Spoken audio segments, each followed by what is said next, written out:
back in 2016, I was introduced to some mystical systems called the soul sciences. Now, I don't know if they're widely known as the soul sciences, but that's how they were presented to me. And these soul sciences are systems like astrology, gene keys, human design, soul contracts, the life you were born to live. There's so many Mayan astrology. There's so many systems and so many different kind of systems and functions that help us understand ourselves at a deeper level. Now, I've done episodes on the Inner Wealth podcast about some of the soul sciences, but today I want to go another step deeper, okay? And I'm going to give you some insight. I'm going to give you some things that you can go look at in your astrology. Today we're going to focus on astrology, but I'm going to give you some things that you can go focus on in your astrology to really start to unlock like who you are and what you're here to do and accomplish, because it's all written in the stars. And when I first learned about the soul sciences in 2016, I was frightened of them. First of all, I was coming out of Catholicism and Christianity, and that was starting to burn away for me. I tried to fit myself in those boxes for 4 decades, and I just didn't fit. I didn't fit inside those boxes, inside the structure and the framework that was rigid. That wasn't for me.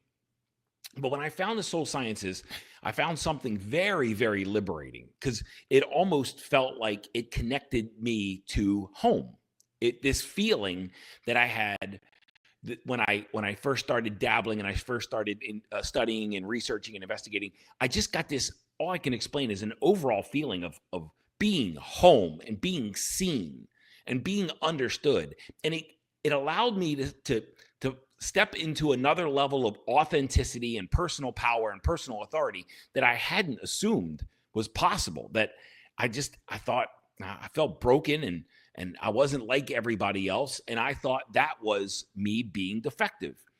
But what the soul sciences taught me is no one's built the same and no one's defective. The people that feel defective, they're just not living their design. They're looking to live somebody else's design, or they're rejecting their design. They're not trusting themselves. They're not surrendering to who they really are. And that's what's creating the inner conflict in their personal wound that I guess you can say, in your mind and your body. Now, when I found the soul sciences and I started dabbling, I didn't want to share them with anybody. I was like, this stuff was, as I studied, as I researched, as I explored and opened up to, when I connect with something, I go all in. I go deep with it. Like somebody gave me just a little nugget, and I went like head first into it, and nobody needed to teach me anything ever again. I studied and researched, and what I mean, nobody personally needed to. I just always knew how to access, the knowledge and the wisdom that I needed. And it just all synthesized and crystallized for me into this beautiful, I don't know, synthesis of beauty. That's all I can say. That gave me an understanding, a deeper understanding than I ever thought I'd have about who I am and what made me unique and where my superpowers are. Now, up to that point, in some of the more religious times of my life, those systems, those I don't know, those institutions often taught me that I wasn't allowed to explore the mysticism. I wasn't allowed to explore astrology. And it almost felt like it was dirty and it was evil. But I got to work through that and realize that that was just coming from them, just a place of control and manipulation. Because when you give somebody and give them access to tools that help them feel personally powerful and personal authority, then they lose control over you. And they lose the ability to keep you inside the box. And if the container doesn't eventually graduate you from the container, then it's not for your benefit, it's for their benefit. And that's what was happening within the confines of religion that I had witnessed, is that when I started stepping out of the religion, there were people there to try to pull me back in, to tell me I was broken and flawed and I was a sinner. And none of that was true. And I saw it in the soul sciences. Now, the first systems that I explored were human design and gene keys. And it wasn't until both of those systems are built on natal astrology, which is astrology that we're all familiar with, that is prevalent when I'm a Leo sun, right? I'm a Leo, and that's what everybody knows their sun sign. My wife is an Aries. My older daughter's an Aries. My younger daughter's a Virgo. This is natal astrology. That's what that is. But there's so much more to it. And we are not talking about opening up a newspaper back. I'm giving my age away. Back in the 70s and 80s, you opened up a newspaper and there was a horoscope section. And that was absolutely the wrong way to utilize astrology. And it gave a lot of people a broken perception of astrology. But all of these systems are built on astrology. And when you really start to understand and decode astrology at a deep level, it reveals some amazing, amazing insights into you, your design, your uniqueness, your superpowers, where the energy in your life's heading, and what impact you're here to make. And on today's episode, I want to give you four aspects of natal astrology. And when you understand and synthesize these four aspects, holy crap, it gets you started. If you've never explored natal astrology or you've never explored the soul sciences, maybe this will be the thing that draws you in. And once you see the truth inside the stars and the mysticism of astrology, gene keys, and human design, you can't refuse to accept it and embrace it. Once you see truth, you can't unsee truth. All right. But I've put together something that I've been calling the Inner Wealth Blueprint, and I've been sharing it inside my mastermind. I've had a couple sessions, a couple video sessions with people where I've pulled their Inner Wealth Blueprint, and it's these four aspects. And I've had a video call, and within an hour, we've unpacked their blueprint. And they understand themselves at a much deeper level than they ever did. And it's funny because the whole time I get to, and I'm talking to them about what I'm seeing and what, explaining their design, they can't help but laugh and shake their head yes, or slap their forehead and shake their head no, and, and have fun with it, because this is game-changing stuff. So the Inner Wealth Blueprint, it contains elements and aspects of four places within your natal astrology chart. The first one is your sun sign. And your sun sign is really about your ego. It's the part of you that you would say is your personality. It's the character that you're playing. The second is your ascendant, or some people call it a rising sign. These are used interchangeably. Your ascendant or your rising sign. And this is the area, this is the energy of where your life is moving to. The energy of your life is moving from your ego into your ascendant or rising. And it's also, for all intents and purposes, it's what your soul came here to experience, the life and the energy that your soul came here to experience. So within the Inner Wealth Blueprint, the way I present it is the energy of your life is moving from your sun, your ego, into your soul. And this aligns with spiritual work that we do. And in my new book, Inner World, Outer World, when it comes in August 19th, 2025, inside of that book, I talk about as the ego quiets, the soul turns up the amplification. But as long as the ego's loud, the soul can't be heard. And that's exactly what I was explaining. And I didn't explain it in a natal astrology way in Inner World, Outer World. But your energy is moving from the ego and the identification with the ego into the soul's purpose and the soul's mission, the energy that the soul came here to experience. And the way we do this is we overcome and we release and we work on our Saturn energy. My Saturn is in the second house, and it's also in the sign of Gemini. And this is all about the energy of feeling okay communicating my deepest truth. And that's what I've always wanted to do. I've always wanted to communicate my deepest truth. And I've always held back. And as I reveal my deepest truth, then I start to be accepted in the world, and I start to have a more peaceful world, and I start to have the energy of relaxation and harmony. And that is the ascendant, is my Taurus. So the energy's moving in my life is moving from my sun sign into my soul through the work that I'm doing in my Saturn placement, which is learning to speak my truth, being okay speaking my truth, unpacking my truth, explaining my truth, allowing people to judge my truth. And if you've listened, this is episode 202 of the Inner Wealth Podcast. If you listen to this, you're going to see, if you go back and listen to episode 1, it was called Lead, Love, Profit, Play. It's a much different podcast right now than it was back in episode 1. Episode 1 and episode 50, it's a much different podcast. Episode 100 and episode 50, it's a much different podcast. So on and so forth. As I evolve, it evolves. As I get more courageous to share my truth, then everything I communicate, everything I teach evolves. And that's the work within your Saturn placement. Saturn in Gemini is like it creates some kind of internal resistance in a certain area of your life.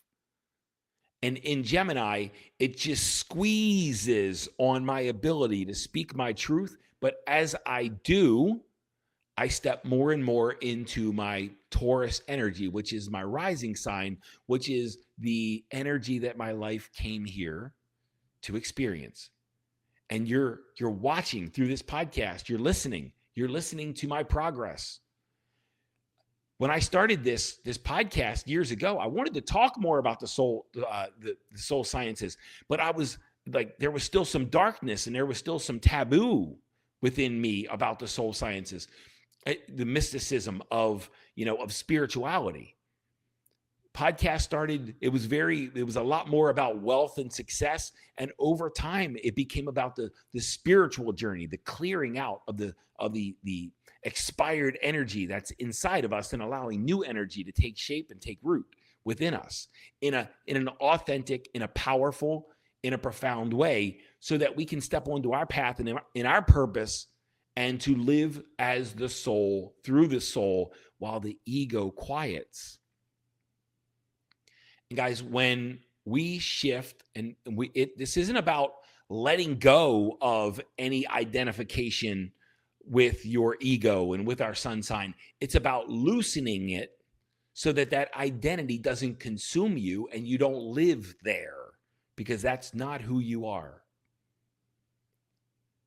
And when we loosen the grip of the ego, as we do the Saturn work, as we do the work that Saturn is here, Saturn's in our life to show us and teach us and keep bringing us back to. As we do that work and as we resolve those internal conflicts in our Saturn placement, we get to move into the energy of our rising sign, of our ascendant sign. And as we do that, then we do our greatest work in the world, our soul's work, our external work.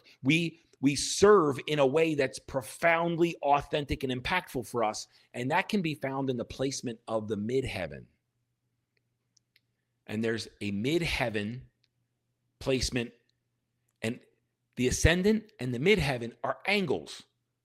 The ascendant is what sign was on the eastern horizon when you were born, and the midheaven is exactly that. What was midheaven from when you were born. These are angles. They're not planets and they're not signs. They're angles within a sign.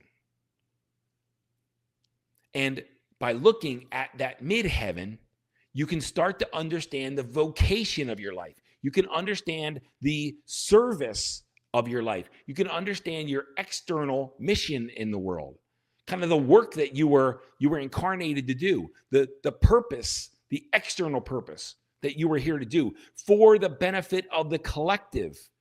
And if it's for the benefit of you, you're still living as the ego. The energy of the midheaven is about how you impact the collective, how you make a difference in the world for the benefit of everyone.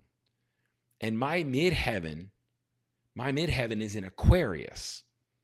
And Aquarius is the sign of the revolutionary, of the innovator, of the teacher, of someone who's on the leading edge, someone who's teaching us something different, someone who's not like everybody else, someone who's comfortable being a misfit, someone who's becoming comfortable being a misfit, someone who sees the next chapter in life and helps us get there.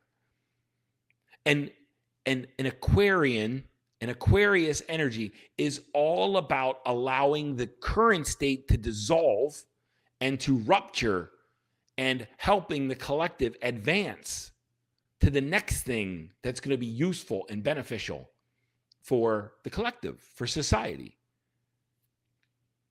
And if you listen to my podcast, it's not like everybody else's. If you listen, how about this? If you listen to some of the later versions, it's not like everybody else. It's more woo, it's more mystical, it's more whimsical, it's more spiritual. Because my truest essence over time is coming to the surface. And I'm talking about things that are in the future. There is an energetic revolution going on right now.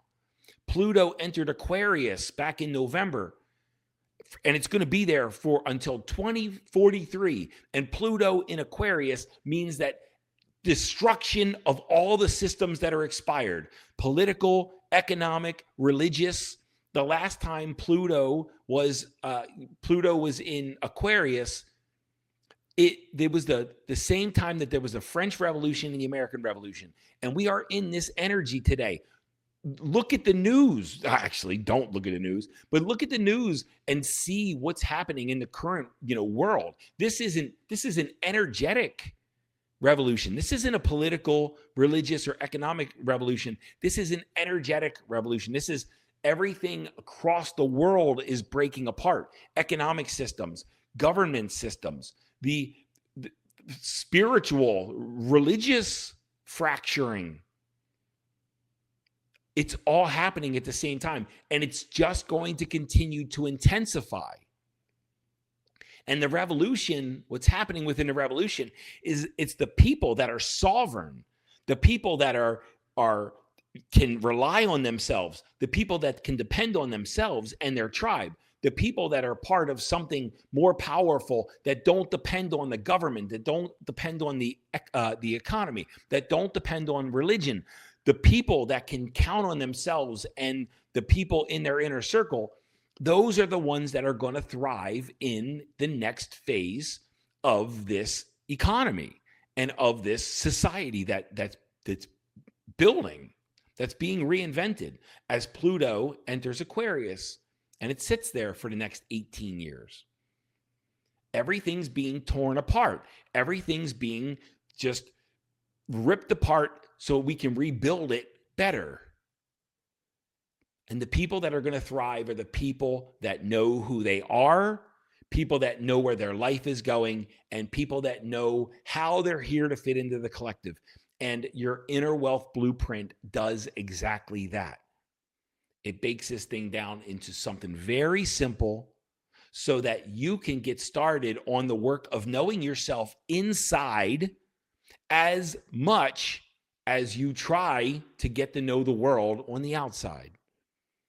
And when you do know who you are, and you do know where the energy of your life's going, and when you do know the service and the impact and the support you're here to provide to collective, then everyone benefits. But the people that don't know who they are, the people that haven't started to build personal power and personal authority and start to break the dependence on circumstances, on money, break on the need for money, break the circumstances on the need to depend on others for your well-being and your benefit. People who haven't started that work of becoming personally sovereign in this world, then they're going to meet with a lot of stress and a lot of struggle and a lot of hardship in their life because they've built dependence on something that is radically fracturing very quickly. Guys, the inner wealth blueprint, these 4 placements, your sun sign, your ascendant, your Saturn placement, and your midheaven can begin the process of helping you understand at a deeper level who you are and where you're going, what you're here to do, what work, inner work that you get to focus on to make that shift happen from your sun to your rising because of the work and into the world as a midheaven. And if you haven't started the process of getting to know yourself, maybe through the soul sciences, this isn't required for everybody. I know people that are highly spiritually evolved, that have high levels of personal power and high levels of personal authority, and they've never used a soul science system. They've just listened deeply. They've connected to and listened deeply to their intuition, but most people aren't connected to their deep, deep intuition and the screams that their soul is just eviscerating into the world, because everyone, now most people are in survival mode, looking for the next check, looking for more money, looking for more success, looking for more of everything at the expense of listening to that deep intuitive voice that's buried inside of them. But if you want to get started and you'd like a cheat code, because that's what this is, the Inner Wealth Blueprint is a cheat code. I'm going to put the link to an offering that I have. When you connected it for a little bit longer, I'm going to leave it at $250. Okay. So there is a charge, there is an investment. For a while, I'm going to leave it at $250, at least for the next week or two. I'm going to raise it to $500 after this thing matures and we get some traction with it. But what you're going to do is you're going to put some time on my calendar, and in the link, you're going to give me some key information, your birthday, your birth time, and your place of birth. I need those 3. And when you give me those 3, then I'm going to pull your Inner Wealth Blueprint. I'm going to send it to you before our session. And when we jump on the call, it's a Zoom call, and I'm going to expect that you've already connected to your blueprint, and we're going to have a discussion about it. And I'm going to help you anchor into it and understand it at a deeper level. All right, guys, this is for people that are around the world. This isn't just for people that are in the United States. This is for people in around the world. This podcast, the Inner Wealth Podcast, has been listened to in 6 continents, 83 countries, and close to 1,500 cities around the world. I'm inviting you in wherever you are into a deeper conversation with me to get to know yourself at a deeper level. All right. I love you guys. I hope you enjoyed this episode. I'm working through my Saturn and Gemini placement to express my truth, to continue to share what's worked for me, what hasn't worked for me, the struggles that I've had and the successes I've had. And as I work through that Saturn and Gemini placement, my life keeps getting better and better, and hopefully yours does too.